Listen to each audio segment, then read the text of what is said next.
News 18 ಡಿಜಿಟಲ್ಗೆ ಸ್ವಾಗತ. ನಾನು Krishna ಗೆರಳ್ಳಿ. November ಕ್ರಾಂತಿ ಅನ್ನುವಂಥದ್ದು ಕೇವಲ ಕಾಂಗ್ರೆಸ್ಗಲ್ಲ, ಬದಲಾಗಿ ರಾಜ್ಯ ಬಿಜೆಪಿಯಲ್ಲೂ ಕೂಡ ಆಗುತ್ತಾ ಅನ್ನೋ ಚರ್ಚೆಗಳು ಕೂಡ ಈಗ ರಾಜ್ಯ ರಾಜಕೀಯ ವಲಯದಲ್ಲಿ ಶುರುವಾಗಿರುವಂಥದ್ದು.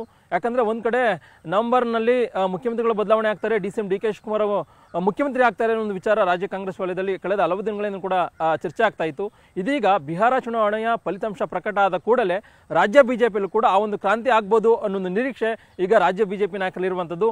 ಹಾಗಾಗಿನೇ ಈಗ ಹಾಲಿ ರಾಜ್ಯಾಧ್ಯಕ್ಷ ಆಗಿರತಕ್ಕಂಥ ಬಿ.ವೈ. ವಿಜೇಂದ್ರ ಅವರನ್ನ ಹೇಗಾದರೂ ಮಾಡಿ ಬದಲಾವಣೆ ಮಾಡಬೇಕು ಅನ್ನೋ ನಿಟ್ಟಿನಲ್ಲಿ ಇದೀಗ ಒಂದಷ್ಟು ತಂತ್ರಗಾರಿಕೆಯನ್ನು ರಾಜ್ಯ ಬಿಜೆಪಿಯಲ್ಲಿ ಇರತಕ್ಕಂಥ ನಾಯಕರುಗಳೇ ಇದೀಗ ಶುರು ಮಾಡಿರುವಂಥದ್ದು. ಒಂದು ಕಡೆ ಈಗಾಗಲೇ ಬಿಜೆಪಿಯ ರೆಬಲ್ ಟೀಮ್ ನಾಯಕರು ಏನಿದ್ದಾರೆ ಅವರೆಲ್ಲರೂ ಕೂಡ ಪ್ರಾರಂಭದ ದಿನಗಳಿಂದನೂ ಕೂಡ ವಿಜೇಂದ್ರವನ್ನ ವಿರೋಧವನ್ನು ಕೂಡ ಮಾಡ್ಕೊಳ್ತಾ ಬರ್ತಾ ಇರುವಂಥದ್ದು. ಇದೀಗ ಬಿಹಾರ ಚುನಾವಣೆಯ ಫಲಿತಾಂಶ ಪ್ರಕಟ ಆಗೋಕ್ಕೂ ಮುಂಚಿತವಾಗಿಯೇ ಆಗುವವರೆಗೂ ಕೂಡ ಸೈಲೆಂಟ್ ಆಗಿದ್ರು. ಯಾವಾಗ ಚುನಾವಣಾ ಫಲಿತಾಂಶ ಪ್ರಕಟ ಆಗಿ ಅಲ್ಲಿ ಬಿಜೆಪಿ ಅಂದರೆ NDA ಅತಿ ಹೆಚ್ಚು ಸ್ಥಾನವನ್ನು ಗೆದ್ದು ಅಧಿಕಾರಕ್ಕೆ ಬರ್ತಾ ಇತ್ತು, ಇದೀಗ ಎಲ್ಲ ಒಂದು ಕಡೆ ಇಲ್ಲಿ ರಾಜ್ಯ ಬಿಜೆಪಿ ಅಂದರೆ ಕರ್ನಾಟಕದಲ್ಲಿ ಒಂದು ರೀತಿ ಬಿಜೆಪಿ ನಾಯಕರಿಗೆ ಒಂದು ರೀತಿ ದೊಡ್ಡ ಮಟ್ಟದ ಒಂದು ಉತ್ಸಾಹ ಮತ್ತೆ ಬೂಸ್ಟ್ ಸಿಕ್ಕಿರುವಂಥದ್ದು. ಹಾಗಾಗಿನೇ ಎಲ್ಲ ಒಂದು ಕಡೆ ಹಾಲಿ ರಾಜ್ಯಾಧ್ಯಕ್ಷರಾಗಿರ್ತಕ್ಕಂಥ ವಿಜೇಂದ್ರವನ್ನ ಹೇಗಾದ್ರೂ ಮಾಡಿ ಬದಲಾವಣೆ ಮಾಡೋದ್ರ ಮುಖಾಂತರವಾಗಿ ತಾವು ಸೂಚಿಸುವಂತ ಅಥವಾ ಹೈಕಮಾಂಡ್ ನಾಯಕರು ಹೇಳುವಂತ ನಾಯಕರನ್ನ ಒಂದು ರೀತಿ ನಾಯಕನಾಗಿ ಮಾಡೋದ್ರ ಮುಖಾಂತರವಾಗಿ ಎಲ್ಲ ಒಂದು ಕಡೆ ತಮ್ಮ ಮೇಲುಗೈಯನ್ನು ಸಾಧಿಸುವಂತ ನಿಟ್ಟಿನಲ್ಲಿ ಕೂಡ ಈಗಾಗಲೇ ಒಂದಷ್ಟು ತಂತ್ರಗಾರಿಕೆಯನ್ನು ಮಾಡಿರುವಂಥದ್ದು. ಇದಕ್ಕೆ ಪೂರಕವಾಗಿ ಎಲ್ಲ ಒಂದು ಕಡೆ ಒಂದಷ್ಟು ತಟಸ್ಥ ಬಣದ ನಾಯಕರು ಅವರೆಲ್ಲರೂ ಕೂಡ ಕಾರ್ಯತಂತ್ರವನ್ನು ಮಾಡ್ತಾ ಇದ್ದಾರೆ. ಮತ್ತೊಂದು ಕಡೆ ಬಿಜೆಪಿ ರೆಬಲ್ ಟೀಮ್ ಏನಿದೆ ಅಂದರೆ ಈಗಾಗಲೇ ಮಾಜಿ ಶಾಸಕ ಕುಮಾರ್ ಬಂಗಾರಪ್ಪ ಅವರ ನೇತೃತ್ವದಲ್ಲಿ ರಮೇಶ್ ಜಾರಕಿಹೊಳಿ ಮತ್ತೆ ಬಿ.ಪಿ. ಹರೀಶ್, ಮಾಜಿ ಸಂಸದರಾಗಿರ್ತಕ್ಕಂಥ G.M. ಸಿದ್ದೇಶ್ವರ್ ಮತ್ತೆ ಮಹೇಶ್ ಕುಮಟಳ್ಳಿ ಸೇರಿದಂತೆ ಇವರೆಲ್ಲರೂ ಕೂಡ ನಾಯಕರುಗಳು ಕೂಡ ಸಭೆ ಮೇಲೆ ಸಭೆಯನ್ನು ಮಾಡ್ತಾ ಇದ್ದಾರೆ. ಇವತ್ತು ಕೂಡ ಒಂದು ಕಡೆ ಕುಮಾರ್ ಬಂಗಾರಪ್ಪ ಅವರ ಮನೆಯಲ್ಲಿ ಸಭೆಯನ್ನು ಸೇರೋದ್ರ ಮುಖಾಂತರವಾಗಿ ಮುಂದಿನ ನಡೆ ಯಾವ ರೀತಿಯಾಗಿ ಅನುಸರಿಸಬೇಕು ಅನ್ನೋ ಒಂದು ನಿಟ್ಟಲ್ಲೂ ಕೂಡ ಈಗಾಗಲೇ ಚರ್ಚೆಯನ್ನು ಮಾಡ್ತಿರುವಂಥದ್ದು. ಇಲ್ಲ ಒಂದು ಕಡೆ ಬಿಜೆಪಿ ರೆಬಲ್ ಟೀಮ್ ಏನಿದ್ದಾರೆ ಅವರು ಒಂದು ರೀತಿ ವಿಜೇಂದ್ರ ಅವರಿಗೆ ಒಂದು ರೀತಿ ಟಕ್ಕರ್ನ ಕೊಡುವಂತ ನಿಟ್ಟಿನಲ್ಲಿ ಅಂದರೆ ವಿಜೇಂದ್ರನಿಗೆ ಪರ್ಯಾಯವಾಗಿ ಇಲ್ಲ ಒಂದು ಕಡೆ ಮತ್ತೊಬ್ಬ ಲಿಂಗಾಯತ ನಾಯಕನನ್ನ ಹುಟ್ಟು ಹಾಕುವಂತ ನಿಟ್ಟಿನಲ್ಲಿ ಅಂದರೆ ಮತ್ತೊಬ್ಬ ಲಿಂಗಾಯತ ನಾಯಕನನ್ನ ಒಂದು ರೀತಿ ಯಾವ ರೀತಿಯಾಗಿ ಆ ಒಂದು ನಾಯಕನನ್ನ ತಯಾರು ಮಾಡಬೇಕು ಅನ್ನೋ ನಿಟ್ಟಿನಲ್ಲಿ ಕೂಡ ಈಗಾಗಲೇ ಚರ್ಚೆಯನ್ನು ಮಾಡ್ತಿರುವಂಥದ್ದು. ಅದಕ್ಕೆ ಪೂರಕವಾಗಿ ಎಲ್ಲ ಒಂದು ಕಡೆ ಬಸವರಾಜ ಬೊಮ್ಮಾಯಿ ಅವರ ಹೆಸರು ಕೂಡ ಇತ್ತು. ಆದರೆ ಎಲ್ಲ ಒಂದು ಕಡೆ ಕಳೆದ ವಿಧಾನಸಭಾ ಚುನಾವಣೆಯಲ್ಲಿ ಅವರ ನೇತೃತ್ವದಲ್ಲಿ ಬಿಜೆಪಿ ಹೀನಾಯ ಸೋಲನ್ನು ಕಂಡಿದೆ. ಹೀಗಾಗಿ ಮತ್ತೊಮ್ಮೆ ಬೊಮ್ಮಾಯಿ ಅವರ ನೇತೃತ್ವದಲ್ಲಿ ಯಾವುದೇ ಕಾರಣಕ್ಕೂ ಕೂಡ ಹೋದ್ರೂ ಕೂಡ ಹೈಕಮಾಂಡ್ ಅದಕ್ಕೆ ಮಣೆ ಹಾಕೋದಿಲ್ಲ ಅನ್ನೋದು ಕೂಡ ಬಿಜೆಪಿ ಲೆಬಲ್ ಟೀಮ್ನವರಿಗೆ ಗೊತ್ತಾಗಿದೆ. ಹಾಗಾಗಿನೇ ಇದೀಗ ಕೇಂದ್ರ ಸಚಿವರಾಗಿರ್ತಕ್ಕಂಥ ವಿ ಸೋಮಣ್ಣ ಅವರ ನೇತೃತ್ವದಲ್ಲಿ ಹೋದ್ರೆ ಯಾವ ರೀತಿ ಇರುತ್ತೆ, ಅದಕ್ಕೆ ಹೈಕಮಾಂಡ್ ನಾಯಕರು ಯಾವ ರೀತಿಯಾಗಿ ಸ್ಪಂದಿಸ್ತಾರೆ ಅನ್ನೊಂದು ಲೆಕ್ಕಾಚಾರದಲ್ಲೂ ಕೂಡ ಈಗಾಗಲೇ ತೊಡ್ಕೊಂಡಿರುವಂಥದ್ದು. ಎಲ್ಲ ಒಂದು ಕಡೆ ಬಿಜೆಪಿ ರೆಬಲ್ ಟೀಮ್ನವರ ಜೊತೆಗೆ ವಿ ಸೋಮಣ್ಣ ಅವರು ಕೂಡ ಪರೋಕ್ಷವಾಗಿ ನಿಂತಿದ್ದಾರೆ ಅನ್ನುವಂಥದ್ದು. ದೆಹಲಿಯಲ್ಲಿ ನಡೆದಂಥ ಬಿಜೆಪಿ ಲಿಂಗಾಯತ ನಾಯಕರ ಸಭೆಯಲ್ಲೂ ಕೂಡ ವಿ ಸೋಮಣ್ಣ ಅವರು ಕೂಡ ಆ ಒಂದು ಸಭೆಯಲ್ಲಿ ಭಾಗವಹಿಸಿದ್ರು ಅನ್ನುವಂಥದ್ದು. ಅದಾದ ನಂತರವಾಗಿ ಎಲ್ಲ ಒಂದು ಕಡೆ ಹೈಕಮಾಂಡ್ ನಾಯಕರು ಕೂಡ ಒಂದು ರೀತಿ ಸೋಮಣ್ಣ ಅವರ ಮೇಲೆ ಒಲವನ್ನು ತೋರಿದ್ದಾರೆ ಅನ್ನೋದು ಕೂಡ ಹೇಳಲಾಗ್ತಾ ಇದೆ.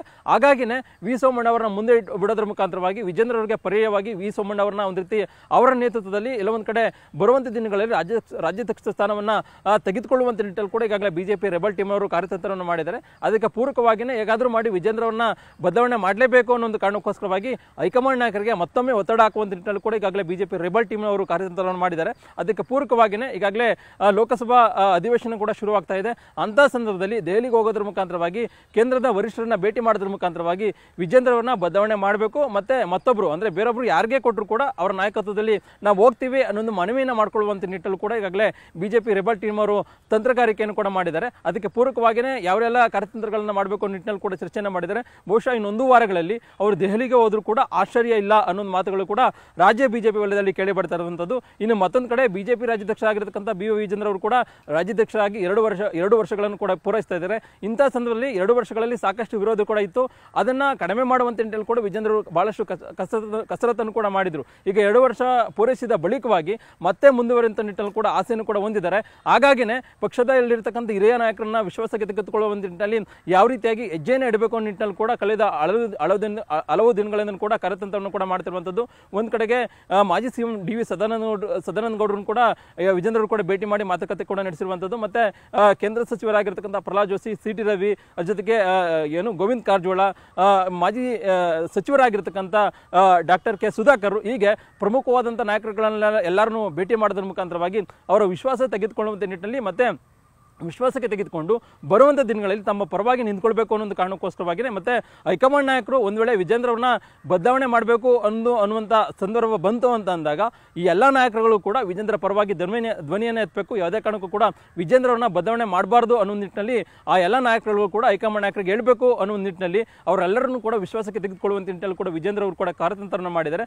ಹಾಗಾಗಿನೇ ಕಳೆದ ಹಲವು ದಿನಗಳಿಂದ ಕೂಡ 2 ವರ್ಷಗಳ ಬಳಿಕವಾಗಿ ಪೂರೈಸಿದ ಬಳಿಕವಾಗಿ ಅವ್ರನ್ನ ಅಂದ್ರೆ ಮಾರ್ಗದರ್ಶನ ತೆಗೆದುಕೊಂಡು ತೆಗೆದುಕೊಳ್ಳುವಂಥ ನೆಪದಲ್ಲಿ ಅವ್ರನ್ನ ಆಶೀರ್ವಾದ ತೆಗೆದುಕೊಳ್ಳುವಂಥದ್ದು, ಅವ್ರನ್ನ ವಿಶ್ವಾಸಕ್ಕೆ ತೆಗೆದುಕೊಳ್ಳುವಂಥ ನಿಟ್ಟಿನಲ್ಲಿ ಕಾರ್ಯತಂತ್ರವನ್ನು ಮಾಡುವಂಥದ್ದು. ಮತ್ತು ಬರುವಂಥ ಅಂದರೆ ಈ ವಾರದ ಕೊನೆಯಲ್ಲಿ ವಿಜೇಂದ್ರ ಅವರು ಕೂಡ ದೆಹಲಿಗೆ ಹೋಗುವಂಥ ಸಾಧ್ಯತೆ ಇದೆ. ಅವರೆಲ್ಲರ ನಾಯಕರ ಬೆಂಬಲದೊಂದಿಗೆ ಹೈಕಮಾಂಡ್ ನಾಯಕರನ್ನ ಭೇಟಿ ಮಾಡೋದ್ರ ಮುಖಾಂತರವಾಗಿ ಮತ್ತೆ ರಾಜ್ಯಾಧ್ಯಕ್ಷ ಸ್ಥಾನದಲ್ಲಿ ತಾವು ಉಳಿಸ್ಕೊಳ್ಬೇಕು ಅನ್ನೋ ಕಾರಣಕ್ಕೋಸ್ಕರವಾಗಿ ಈ ರೀತಿಯಿಂದ ಕಾರ್ಯತಂತ್ರವನ್ನು ಮಾಡಿದ್ದಾರೆ.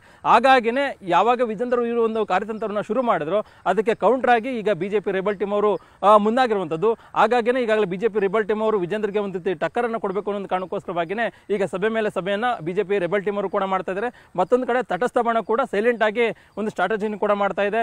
ಈ ಇಬ್ಬರ ಜಗಳದಲ್ಲಿ ಮೂರನೇವರಿಗೆ ಲಾಭ ಆಗ್ಬೋದು ಅನ್ನೋ ಕಾರಣಕ್ಕೋಸ್ಕರವಾಗಿ ತಟಸ್ಥ ಬಣ ಕೂಡ ಸೈಲೆಂಟ್ ಆಗಿ ಸ್ಟ್ರಾಟಜಿಯನ್ನು ಕೂಡ ಮಾಡ್ತಾ ಇದೆ. ಇದೆಲ್ಲದರ ನಡುವೆ ಈಗಾಗಲೇ ಹೈಕಮಾಂಡ್ ನಾಯಕರು ಕೂಡ ಬಿಹಾರ ಚುನಾವಣಾ ಫಲಿತಾಂಶದ ಬಳಿಕವಾಗಿ ಕರ್ನಾಟಕ ರಾಜ್ಯ ರಾಜಕಾರಣದ ಬಗ್ಗೆ ಕೂಡ ಗಮನ ಹರಿಸುವಂತ ಸಾಧ್ಯತೆ ಇದೆ. ಸದ್ಯಕ್ಕೆ ಕರ್ನಾಟಕದಲ್ಲಿ ಬಿಜೆಪಿ ಅಧಿಕಾರದಲ್ಲಿ ಇಲ್ಲ, ಆದರೆ ಕಾಂಗ್ರೆಸ್ ಅಧಿಕಾರದಲ್ಲಿದೆ.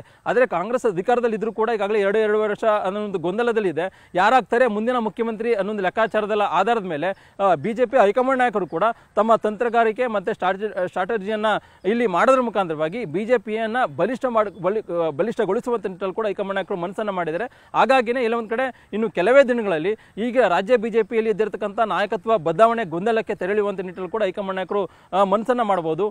ಇಂತಹ ಸಂದರ್ಭದಲ್ಲಿ ಬಹಳ ಎಚ್ಚರಿಕೆಯನ್ನು ವಹಿಸೋದ್ರ ಮುಖಾಂತರವಾಗಿ ವಿಜೇಂದ್ರ ಒಂದ್ ಕಡೆಗೆ ಕಸರತ್ತನ್ನ ಮಾಡ್ತಾ ಇದ್ದಾರೆ. ರಾಜ್ಯಾಧ್ಯಕ್ಷ ಸ್ಥಾನವನ್ನು ಉಳಿಸಿಕೊಳ್ಳುವಂತ ನಿಟ್ಟಿನಲ್ಲಿ ವಿಜೇಂದ್ರ ಪ್ರಯತ್ನವನ್ನ ಮಾಡ್ತಾ ಇದ್ದಾರೆ. ಮತ್ತೊಂದು ಕಡೆ ಬಿಜೆಪಿ ರೆಬಲ್ ಟೀಮ್ ಅವರು ಕೂಡ ಯಾವುದೇ ಕಾರಣಕ್ಕೂ ಕೂಡ ವಿಜೇಂದ್ರ ಅವರ ಬದಲಾವಣೆ ಮಾಡೋದು ಸರಿಯಲ್ಲ, ಹೀಗಾಗಿ ಅವ್ರನ್ನ ಬದಲಾವಣೆ ಮಾಡಬೇಕು ಅನ್ನೋ ಕಾರಣಕ್ಕೋಸ್ಕರ ಮತ್ತೊಬ್ಬರನ್ನ ನೇಮಕವನ್ನು ಮಾಡಬೇಕು ಅನ್ನೋ ನಿಟ್ಟಿನಲ್ಲಿ ಕೂಡ ಈಗಾಗಲೇ ಬಹಳ ಪ್ರಯತ್ನವನ್ನ ಮಾಡ್ತಾ ಇದ್ದಾರೆ. ನೋಡಬೇಕಾಗುತ್ತೆ ಬರುವಂತ ದಿನಗಳಲ್ಲಿ ಎರಡೂ ಬಣಗಳು ಮತ್ತೆ ಮತ್ತೊಂದು ಕಡೆ ತಟಸ್ಥ ಬಣದ ಕಾರ್ಯತಂತ್ರದ ನಡುವೆ ಹೈಕಮಾಂಡ್ ನಾಯಕರು ಬರುವಂತ ದಿನಗಳಲ್ಲಿ ಯಾವ ರೀತಿಯಂತ ನಡೆಯನ್ನ ತೋರ್ತಾರೆ, ಯಾವ ರೀತಿಯ ತೀರ್ಮಾನವನ್ನು ತೆಗೆದುಕೊಳ್ತಾರೆ ಅನ್ನುವಂಥದ್ದು. ನಿರ್ಭೀತ, ನಿಷ್ಪಕ್ಷಪಾತ, ವಿಶ್ವಾಸಾರ್ಹ ಸುದ್ದಿಗಳಿಗೆ ಮತ್ತೊಂದು ಹೆಸರಾಗಿರುವಂತ News18 ಕನ್ನಡ ಈಗ ಆಪ್ನಲ್ಲೂ ಲಭ್ಯವಿದೆ. ದಯವಿಟ್ಟು ಇಲ್ಲಿರುವಂತ QR ಕೋಡ್ ಸ್ಕ್ಯಾನ್ ಮಾಡಿಕೊಂಡು ಆಪ್ ಡೌನ್ಲೋಡ್ ಮಾಡೋದಕ್ಕೆ ಮರಿಬೇಡಿ. ನಿಮ್ಮ ಬೆಂಬಲ ಹೀಗೆ ಸದಾ ನಮ್ಮೊಂದಿಗಿರಲಿ. ಧನ್ಯವಾದ.